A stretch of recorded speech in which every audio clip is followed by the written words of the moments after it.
Unity.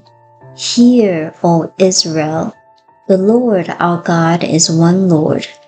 I and my Father are one. Who hath seen me has seen the Father. Deuteronomy 6:4.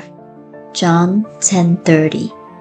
Perhaps the most difficult thing for us to perceive is that there is one life running through everything, one presence manifest in everything, and one person individualized through everyone. The perception of unity sees through all differences to one universal sameness. But unity does not mean uniformity. We do not all have to be alike, think alike, or act alike. But the world is learning that we must all act in unison. The Infinite One manifests in infinite variations, each rooted in the One, but each divinely unique in its own right.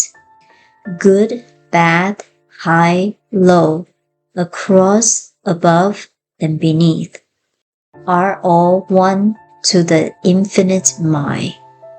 Today I seek my union with life.